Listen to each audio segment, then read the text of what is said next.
General science previous questions with explanation programme లో భాగంగా మనం ఈరోజు యాసిడ్స్ అండ్ బేసిస్ టాపిక్ లోని కంటిన్యూషన్ మనం చెప్పుకుందాం. ఇదే ఫస్ట్ సారి చూడటం అనుకున్నటువంటి వారు దీనికన్నా ముందు ఉన్నటువంటి ప్రీవియస్ వీడియోని కూడా చూడండి. ఆ విధంగా చూసినట్లయితే మీకు టాపిక్ అనేది కంప్లీట్ గా అర్థమవుతుంది. ఓకే, ఇక్కడ నేను ఇంగ్లీష్ లో రాసినప్పటికీ తెలుగులో కూడా ఎక్స్ప్లెయిన్ చేస్తాను కాబట్టి నో ప్రాబ్లం. ప్రతి ఒక్కరు నీట్ గా నోట్స్ రాసుకోండి. ఏదైనా డౌట్స్ ఏమైనా ఉంటే కింద కామెంట్ సెక్షన్ లో మీ కామెంట్ ని మీరు తెలియజేయండి. Okay, what happens when acid react with metal అన్నాడు. What happens when acid react with metal అంటే ఆమ్లమైనటువంటిది లోహంతో చర్య జరిగితే ఏం జరుగుతుంది అని అన్నాడు. ఆమ్లము లోహాలతో చర్య జరిగితే ఏం జరుగుతుంది అన్నాడు. Option A salt and water is found, లవణము మరియు నీరు ఏర్పడుతుంది. Option B metal hydroxide is found అంటే లోహ హైడ్రాక్సైడ్ ఏర్పడుతుంది. Option C oxy acid is will be found అన్నాడు. ఆక్సీ యాసిడ్ అనేది ఏర్పడుతుంది. Option D salt and hydrogen gas is found అంటే లవణము మరియు హైడ్రోజన్ గ్యాస్ అనేది ఏర్పడుతుంది అని ఆప్షన్స్ లో ఇవ్వడం జరిగింది. చాలా సార్లు గ్రూప్ డి ఎగ్జామ్స్ లో చాలా సార్లు ఈ బిట్ రిపీటెడ్ గా వచ్చినటువంటి బిట్. ఓకే, కాబట్టి తెలుసుకుందాం. చూడండి, జింక్ అనేటువంటిది ఒక లోహం. నిన్న లోహాలు అంటే ఏంటి, అలోహాలు ఏంటి అని చెప్పాను. ఓకే రైట్, జింక్ అనేటువంటిది ఒక మెటల్ అనమాట. ఈ మెటల్ అనేది HCl తో కానీ రియాక్ట్ అయింది అనుకోండి అంటే హైడ్రోక్లోరిక్ యాసిడ్. సో HCl అనేటువంటిది ఒక యాసిడ్ అంతే కదా అన్నాడు. What happens when acid react with metal అన్నాడు. అంటే మెటల్ అంటే ఇది లోహం. ఇది ఈ లోహం అనేటువంటిది ఒక ఆమ్లంతో రియాక్ట్ అయింది అనుకోండి. అప్పుడు ఏం జరుగుతుంది అంటే ZnCl2 ప్లస్ H2 గ్యాస్. ఇలా పైకి సింబల్ పెట్టానంటే దాని అర్థం అది గ్యాస్ అని అర్థం. గ్యాస్ పైకి వెళ్ళిపోతుంది అని అర్థం అనమాట. ఇది కూడా అడిగాడు గ్రూప్ డి లో. ఈ సింబల్ అనేది దేని రిప్రజెంట్ చేస్తుంది అని అడిగాడు. గ్యాస్ రిప్రజెంట్ చేస్తుంది. గ్యాస్ ని అంటే వాయువుని రిప్రజెంట్ చేస్తుంది. ఓకేనా, చిన్న చిన్నవే కానీ తెలియకపోతే అదే పెద్ద కష్టంలాగా అనిపిస్తుంది. ఓకే రైట్, కెమిస్ట్రీ ఫిజిక్స్ అంటే భయపడ్డారు మానేయాడు ముందు. క్లియర్. ఈ విధంగా లోహము ఆమ్లంతో చర్య ఇక్కడ ఏమొచ్చింది ZnCl2 ప్లస్ హైడ్రోజన్ గ్యాస్ వచ్చింది. అంటే లోహాలు ఆమ్లాలతో చర్య జరిపితే ఏ వాయువులు విడుదల చేస్తాయని కూడా బిట్ అడిగాడు. ఏ వాయువు విడుదల చేస్తాయి అయితే హైడ్రోజన్ గ్యాస్ ని విడుదల చేస్తాయి. అంటే హైడ్రోజన్ ఒకటి రిలీజ్ అయింది, రెండోది సాల్ట్ అనమాట ఇది. ఓకేనా, అంటే యాసిడ్ అదే విధంగా మెటల్ కలిస్తే ఏమొచ్చింది సాల్ట్ ప్లస్ హైడ్రోజన్ అనమాట. కాబట్టి ఆన్సర్ అనేది salt and hydrogen gas is formed. Salt and hydrogen gas is formed అనేటువంటిది ఆన్సర్. ఓకే, నెక్స్ట్ బిట్ అమ్మా. Oil of vitriol is dash అన్నాడు. అంటే ఆయిల్ ఆఫ్ విట్రియాల్ అనగా అన్నాడు. Option A nitric acid, option B hydrochloric acid, option C phosphoric acid, option D sulphuric acid. Answer sulphuric acid. Answer ఏంటవుతుంది sulphuric acid. H2SO4 దీన్నే మనము sulphuric acid అంటారు. ఏమంటారు sulphuric acid అని చెప్తారు. Clear. SO3 plus H2O useless to H2SO4 అని నేను చెప్పుకున్నాం. ఓకేనా, అంటే దీని ఫార్మేషన్ కూడా అడుగుతున్నాడు. H2SO4 ఏ విధంగా ఏర్పడుతుందని. H2SO4 ని కింగ్ ఆఫ్ కెమికల్స్ అంటారమ్మా. King of chemicals. King of chemicals అంటే రసాయనాల రాజు అంటారు. రసాయనాల రాజు, కింగ్ ఆఫ్ కెమికల్స్. ఎందుకంటారంటే మిగతా యాసిడ్స్ కన్నా దీనికి రియాక్టివిటీ అనేది ఎక్కువ అనమాట. చర్యాశీలత అనేది ఎక్కువ. సో రియాక్టివిటీ అనేది ఎక్కువ. అనేక రకాలైనటువంటి ఇండస్ట్రీస్ లో సబ్బుల తయారీలో కానివ్వండి, ఓకే ఫెర్టిలైజర్స్ తయారీలో కానివ్వండి, ఇంకా చాలా రకాలైనటువంటి ఇండస్ట్రీస్ లో H2SO4 ఉపయోగించడం జరుగుతుంది. ఓకే రైట్, అందుకే ఇంకా లెడ్ యాసిడ్ బ్యాటరీలో కూడా దీన్ని వాడతారు. సో అదేవిధంగా oil of vitriol. Oil of vitriol అని కూడా H2SO4 నే అంటారు. ఏమంటారు ఆయిల్ ఆఫ్ విట్రియాల్ అని కూడా H2SO4 నే అంటారు. నెక్స్ట్ క్వశ్చన్ అమ్మా. Which acid is stored in lead storage batteries. Which acid is stored in lead storage batteries. Lead storage బ్యాటరీలో ఏ ఆమ్లాన్ని ఉపయోగిస్తారు. లెడ్ స్టోరేజ్ బ్యాటరీలలో ఏ ఆమ్లాన్ని ఉపయోగిస్తారు అన్నాడు. Option A H2SO4 sulphuric acid, HNO3 nitric ఆమ్లము అంటే nitric acid, option C HCl hydrochloric acid, option D CH3 COOH acetic acid. Okay, lead storage battery అన్న, లెడ్ స్టోరేజ్ బ్యాటరీ అన్న, లెడ్ యాసిడ్ బ్యాటరీ అన్న ఒకటేనమ్మా. లెడ్ స్టోరేజ్ బ్యాటరీ అన్న, lead acid battery అన్న ఒకటే. Lead acid battery అన్న, lead acid battery అన్న ఒకటే. వీటిని వెహికల్స్ లో ఉపయోగిస్తాం. ఎందులో ఉపయోగిస్తాము? వెహికల్స్ లో ఉపయోగిస్తాం. లెడ్ స్టోరేజ్ బ్యాటరీని ఎక్కడ ఉపయోగిస్తారండి? వెహికల్స్ లో ఉపయోగిస్తారు. దీన్ని కనుగొన్నటువంటి వ్యక్తి Gaston planet. Gaston planet, Gaston planet, Gaston planet అనేటువంటి వ్యక్తి ఈ లెడ్ యాసిడ్ బ్యాటరీలు ఉపయోగించడం అనేది జరుగుతుంది అనమాట. అయితే ప్రతి బ్యాటరీలో కూడా ఆనోడ్ ఉంటుంది, క్యాథోడ్ ఉంటుంది. యానోడ్ ఉంటుంది, క్యాథోడ్ ఉంటుంది. దానికి తోడుగా ఎలక్ట్రోలైట్ కూడా ఉంటుంది. ఏముంటది? ఎలక్ట్రోలైట్ కూడా ఉంటుంది. ఈ విధంగా లెడ్ యాసిడ్ బ్యాటరీలలో లెడ్ అనేటువంటిది యానోడ్ గా ఉపయోగిస్తారు. లెడ్, ఓకే, సీసం అని చెప్తాం కదా, ఈ లెడ్ ని యానోడ్ గా ఉపయోగిస్తారు. అదేవిధంగా lead dioxide PbO2, okay, PbO2 దీన్ని క్యాథోడ్ గా ఉపయోగిస్తారండి. క్యాథోడ్ గా ఉపయోగిస్తారు, క్యాథోడ్ గా లెడ్ డయాక్సైడ్ ని. H2SO4 ని, H2SO4 ని ఎలక్ట్రోలైట్ గా ఉపయోగిస్తారండి. ఎలక్ట్రోలైట్ గా ఉపయోగిస్తారు. ఓకే, అంటే లెడ్ డయాక్సైడ్ ని ఎలక్ట్రోడ్ గా ఉపయోగిస్తారు. ఎలక్ట్రోడ్స్ అంటే యానోడ్, క్యాథోడ్. ఎలక్ట్రోలైట్ దేన్ని ఉపయోగిస్తారు? H2SO4. కాబట్టి ఇచ్చినటువంటి దాంట్లో ఆన్సర్ ఏమవుతుంది? H2SO4. ఓకే, సల్ఫ్యూరిక్ యాసిడ్ అనేటువంటిది ఆన్సర్ అవుతుంది. ఓకే, లెడ్ యాసిడ్ బ్యాటరీలను కనుగొన్నది గ్యాస్టన్ ప్లానెట్. లెడ్ యాసిడ్ బ్యాటరీలను కనుగొన్నది ఎవరు? Gaston Plante. గుర్తుపెట్టుకోండి, ఫ్యూచర్ లో కాంపిటేటివ్ ఎగ్జామ్స్ లో రావచ్చు. మనం చెప్తున్నటువంటి బిట్లు అనేవి only RRB, NTPC, group D కనే కాదు, కానిస్టేబుల్, SIకి, ఇంకా SSC ఎగ్జామ్స్ కూడా ఉపయోగపడతాయి. Okay, right. నెక్స్ట్ క్వశ్చన్ అమ్మా. MgO magnesium oxide plus 2HCl. Okay, 2HCl అంటే 2 hydrochloric acid gives rise to X plus H2O. What is X అన్నాడు. అంతే, ఒక ఈక్వేషన్ ఇచ్చాడు. అందులో ఈ X అనేటువంటిది దేన్ని సూచిస్తుంది అని ఇచ్చాడు అనమాట. దీన్ని బ్యాలెన్సింగ్ ఈక్వేషన్స్ అంటారు.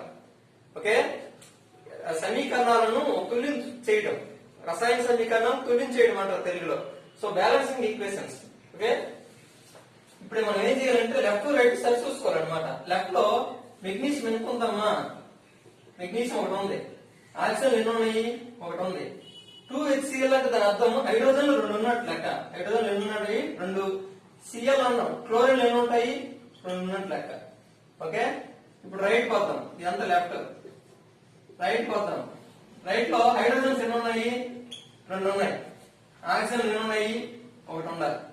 ఒకటి ఉన్నాయి. ఓకే, లెఫ్ట్ రైట్ ఇప్పుడు కూడా సరిపోవాలన్నమాట, ఈక్వల్ గా ఉండాలి. ఓకే, ఈక్వల్ ఉండాలి. కాబట్టి ఏం చేస్తాం? ఇప్పుడు హైడ్రోజన్ లెఫ్ట్ లో 2 ఉన్నాయి, రైట్ కూడా 2 ఉన్నాయి. కాబట్టి 2 కొట్టేద్దాం, అంటే హైడ్రోజన్స్. లెఫ్ట్ లో ఆక్సిజన్ ఒకటి ఉంది, రైట్ లో ఆక్సిజన్ ఒకటి ఉంది. అయితే మిగిలిపోయిన ఏమున్నాయి? MgO2, Cl 2. అవి కానీ ఈ X ప్లస్ లో కానీ పెట్టిస్తామనుకోండి, 2 కూడా సమానం అయిపోతాయి. కాబట్టి X ప్లస్ లో ఏమొస్తుందంటే MgCl2 వస్తుంది. ఏమొస్తుంది? MgCl2. అప్పుడు లెఫ్ట్ రైట్ సరిపోతుంది. ఇక్కడ ఒక మెగ్నీషియం ఉంటుంది, ఇక్కడ కూడా ఒకటే మెగ్నీషియం ఉంటుంది. ఓకేనా, ఇక్కడ ఒక ఆక్సిజన్ ఉంటే ఇక్కడ కూడా ఒకటే ఆక్సిజన్ ఉంటుంది. ఇక్కడ 2 హైడ్రోజన్ ఉంటే ఇక్కడ 2 హైడ్రోజన్ ఉంటుంది. ఇక్కడ క్లోరిన్, ఇక్కడ 2 క్లోరిన్ ఉంటే ఇక్కడ 2 క్లోరిన్ ఉంటాయి. ఆ విధంగా బ్యాలెన్స్ అయిపోద్ది అనమాట. కాబట్టి ఆన్సర్ ఏమవుతుందంటే MgCl2 అవుతుంది అనమాట. MgCl2. క్లియర్? నెక్స్ట్ బిట్ అమ్మా. Which of the following is the milk of magnesia అన్నాడు. కింది వాటిలో మిల్క్ ఆఫ్ మెగ్నీషియా ఏది అని అడిగాడు. కింది వాటిలో మిల్క్ ఆఫ్ మెగ్నీషియా ఏది? Milk of magnesia, milk of magnesia, కింది వాటిలో మిల్క్ ఆఫ్ మెగ్నీషియా ఏది అని అడిగాడు. Option A ammonium hydroxide NH4OH, option B NaOH sodium hydroxide, option C MgOH twice అంటే magnesium hydroxide, option D KOH potassium hydroxide. Answer అయినటువంటిది MgOH twice, magnesium hydroxide. ఇది ఒక రకమైనటువంటి బేస్ అమ్మ. బేస్ అంటే క్షారం అన్నమాట. ఓకే, MgOH twice అనేది ఏంటి? ఒక క్షారం. అయితే క్షారాలు అంటే ఏంటో ఒకసారి తెలుసుకుందాం. బేసిస్ అంటే ఏంటి? ఓకే, బేసిస్ అంటే ఏంటి? ఆమ్లాలు అనేది రుచి పుల్లగా ఉంటాయి, షోర్ టేస్ట్ అని చెప్తాం. ఇవి బెటర్ టేస్ట్ అన్నమాట, అంటే చేదుగా ఉంటాయి. క్షారాలు అనేటువంటి రుచికి ఏ విధంగా ఉంటాయి? క్షారాలు అనేటువంటి రుచికి చేదుగా ఉంటాయి, పట్టుకుంటే జారిపోతాయి అన్నమాట, అంటే స్లిప్పరీ ఇన్ నేచర్. ఓకే, పట్టుకుంటే జారిపోతాయి, అంటే జారుడు స్వభావాన్ని కలిగి ఉంటాయి అన్నమాట. క్షారాలు ఎలా ఉంటాయి? చేదుగా ఉంటాయి, పట్టుకుంటే జారిపోతాయి. ఓకే, మెథైల్ ఆరెంజ్ ఇండికేటర్ కానివ్వండి, లేదనుకుంటే ఫినాప్థలిన్ ఇండికేటర్ లో కానివ్వండి, లేదంటే లిట్మస్ పేపర్ లో కానివ్వండి, ఏ విధంగా మార్పులు ఉంటాయనేటువంటి విషయం నిన్న క్లాస్ లో నేను చెప్పడం జరిగింది. ఓకే, ఒకసారి దాన్ని చూసినట్లయితే మళ్ళీ మీరు దాన్ని రివిజన్ చేసినట్టు అవుతుంది. క్లియర్?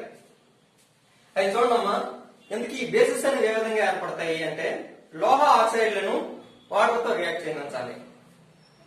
యాసిడ్స్ అయితే ఏం చేస్తారు? అలోహ ఆక్సైడ్ నీటితో చర్య జరిపించారనుకోండి, అలోహ ఆక్సైడ్ నీటితో చర్య జరిపిస్తే ఆమ్లాలు వస్తాయి. అలా కాకుండా లోహ ఆక్సైడ్లు అంటే మెటాలిక్ ఆక్సైడ్స్ అంటారు. మెటాలిక్ ఆక్సైడ్స్, ఈ మెటాలిక్ ఆక్సైడ్స్ అనేవి వాటర్ తో రియాక్ట్ చేసాం అనుకోండి, అప్పుడు మనకి ఏమొస్తుందంటే క్షారాలు అనేది రావడం జరుగుతుంది. Okay, metallic oxides react with water to give basis. ఓకేనమ్మా, లోహ ఆక్సైడ్లను వాటర్ తో కానీ చర్య జరిపిస్తే మనకి క్షారాలు వస్తాయి. ఎగ్జాంపుల్, సోడియం అనేటువంటిది ఒక లోహం, పొటాషియం అనేటువంటిది ఒక లోహం, కాల్షియం అనేటువంటిది ఒక లోహం, మెగ్నీషియం అనేటువంటిది ఒక లోహం, కాపర్ అనేటువంటిది ఒక లోహం, వెండి అనేటువంటిది ఒక లోహం, బంగారం అంటే ఏజీ అంటాం అన్నమాట. ఓకే, అర్జెంటీనం, ఏయు బంగారం, ఆరం అనేటువంటిది ఒక లోహం, జింక్ అనేటువంటిది ఒక లోహం. ఇలా లోహాలు చెప్పుకుంటూ పోతే చాలా ఉన్నాయి. ఫర్ ఎగ్జాంపుల్ కొన్ని చెప్పుకున్నాం అనమాట. అలాంటి లోహ ఆక్సైడ్, సోడియం అనేటువంటిది ఒక లోహమా కాదా? డైసోడియం మోనాక్సైడ్, Na2O అనేటువంటి ఒక లోహ ఆక్సైడ్. సోడియం అనేది లోహము, ఆక్సిజన్ అనేది ఆక్సైడ్ అని చెప్తాం, లోహ ఆక్సైడ్. ఈ లోహ ఆక్సైడ్ వాటర్ తో రియాక్ట్ చెందించాలనుకోండి. Okay, Na2O plus H2O gives rise to NaOH, 2NaOH. సరిపోయిందా? లెఫ్ట్ 2 సోడియంస్ ఉన్నాయి, ఇక్కడ 2 సోడియంస్ ఉన్నాయి, 2 ఆక్సిజన్స్. రైట్. ఆ విధంగా లోహ ఆక్సైడ్ అండ్ వాటర్ తో రియాక్ట్ చెందిస్తే ఏమొస్తుంది? ఇక్కడ క్షారాలు రావడం జరుగుతుంది. ఇంకొక ఎగ్జాంపుల్ చెప్పుకున్నాం, CaO అంటే కాల్షియం ఆక్సైడ్. ఇది పుడుసోనం. ఏంటది? పుడుసోనం. ఈ పుడుసోనాన్ని కానీ వాటర్ తో కానీ రియాక్ట్ చెందించామనుకోండి, అప్పుడు ఏమొస్తుంది? CaOH ట్వైస్ అంటాం, కాల్షియం హైడ్రాక్సైడ్. కాల్షియం హైడ్రాక్సైడ్, దీన్ని తడిసోనం అని చెప్తాం. ఏమంటాము? తడిసోనము అంటారు. దాన్ని మిల్క్ ఆఫ్ లైమ్ అంటారు. ఏమంటారమ్మా? Milk of lime, milk of lime, milk of lime అంటారు. CaOH ట్వైస్ ఏమంటారు? Milk of lime, milk of lime అంటారు అనమాట. ఓకేనా? ఆ దాన్నే మనం గోడలకి సున్నాలు వేస్తామంటారు కదా, ఆ CaOH ట్వైస్ ని వెల్లగా వేస్తాం అనమాట. Okay, white wash. ఆ విధంగా గోడకి మనం ఎప్పుడైతే వైట్ వాష్ చేసామో, ఆ CaOH ట్వైస్ ని మనం గోడకి వేసేటప్పుడు అది గాలిలో ఉన్నటువంటి CaOH ట్వైస్ ని మనం గోడకి వెల్లగా వేసేటప్పుడు గాలిలో ఉన్నటువంటి కార్బన్ డైఆక్సైడ్ తో రియాక్ట్ అవుతుంది అన్నమాట. కార్బన్ డైఆక్సైడ్ తో రియాక్ట్ అయిపోయి వెంటనే గట్టి పడిపోద్ది అనమాట. అంటే సున్నం ఆరిపోయిన తర్వాత గట్టి పడుతుందా లేదా? గట్టి పడిపోయి గోడ నుండి కొంచెం చెమ్మ అనేది మనకు వస్తుంది, అంటే కొంచెం నీరు అనేది బయటికి రావడం జరుగుతుంది అనమాట. అదే అంటే CaOH twice plus carbon dioxide gives rise to CaCO3 plus H2O. CaCO3 అంటే కాకో3 కాదు, ఏదో సినిమాలో ఉంటుంది కదా, లవర్ సినిమా అనుకుంటా, లవర్ సినిమాలో కాకో3 అంటాడు. కాకో3 కాదు, కాల్షియం కార్బోనేట్. దీన్ని మనము సున్నపు రాయి లేదా లైమ్ స్టోన్ అంటారు. సున్నపు రాయి లేదా లైమ్ స్టోన్. ఆ విధంగా CaOH ట్వైస్ మనం గోడ సున్నాలు వేసేటప్పుడు అది గాలిలో ఉన్నటువంటి కార్బన్ డైఆక్సైడ్ తో రియాక్ట్ అయ్యి గట్టి పడిపోతుంది. దట్ మీన్స్ కాల్షియం కార్బోనేట్ సున్నప్రాయిగా మారిపోతుంది. మార్బుల్ చాక్ అని కూడా అంటాం, ఆ లైమ్ స్టోన్. ఓకే, దాంతో పాటుగా వాటర్ రిలీజ్ చేయడం అనేది జరుగుతుంది. అంటే ఇప్పుడు నేను ఇక్కడ సందర్భం వచ్చింది కాబట్టి దీని అంతటి గురించి చెప్పేశాను. Next magnesium oxide. మెగ్నీషియం అనేటువంటి ఒక లోహం అమ్మ. మెగ్నీషియం ఆక్సైడ్ అనేటువంటిది ఒక లోహ ఆక్సైడ్. ఇది కానీ వాటర్ తో కానీ రియాక్ట్ అయింది అనుకోండి, వాటర్ తో కానీ రియాక్ట్ అయితే ఏమొస్తుంది? MgOH twice, MgOH twice. దీన్నే మెగ్నీషియం హైడ్రాక్సైడ్ అంటాం. ఈ మెగ్నీషియం హైడ్రాక్సైడ్ నే మిల్క్ ఆఫ్ మెగ్నీషియా అంటారు. ఏమంటారు? Milk of magnesia. Okay, next 6th question అమ్మా. What happens when carbon dioxide gas react with sodium hydroxide. Carbon dioxide sodium hydroxide తో చర్య జరిపితే ఏం జరుగుతుంది అన్నాడు. Option A CO is formed అంటే carbon monoxide is formed. CO2 is formed. Option B అంటే carbon dioxide is formed. Option C Na2CO3 is formed. Okay, sodium carbonate అనేది form అవుతుంది, ఏర్పడుతుంది అని ఇచ్చాడు option C. Option D CO2 does not react with NaOH అంటే carbon dioxide అసలు NaOH తో చర్య జరపదు అని ఇచ్చాడు ఆప్షన్స్. ఓకే, ఫిజిక్స్ కెమిస్ట్రీ బిట్ని చూడగానే భయపడిపోయి ఎగ్జామ్ ఏంటి అది ఇంకేదో అర్థమెటికో రీజనింగో చేసుకోవాల్సిన అవసరం లేదు. చాలా సింపుల్. కాకపోతే మనకు రావాల్సిందంతా బేసిక్స్. ఆ బేసిక్స్ వస్తే ఆటోమేటిక్ గా ప్రతి బిట్ కూడా మనకు అర్థమవుతుంది. త్వరలోనే అక్టోబర్ 20 ఈ టైం నేను బుక్ రిలీజ్ చేస్తాను. దాదాపుగా 2000-2500 బుక్ బిట్లు ఎక్స్ప్లెనేషన్ తో కూడిన రాస్తాను. దాన్ని ఫాలో అయితే ఖచ్చితంగా గ్రూప్ బి లో మీకు 15 క్వశ్చన్స్ కంపల్సరీ వస్తాయి ఫిజిక్స్ కెమిస్ట్రీ నుండి. అవన్నీ కూడా మీకు మీ ఖాతాలో పడతాయని నేను భావిస్తాను. ఓకే, దాంతో పాటుగా మన క్లాస్ కూడా ఫాలో అవ్వండి. Right, what happens when carbon dioxide gas react with sodium hydroxide అన్నాడు. కార్బన్ డైఆక్సైడ్ అంటే CO2 plus sodium hydroxide NaOH gives rise to అన్నాడు. ఓకేనా, రైట్.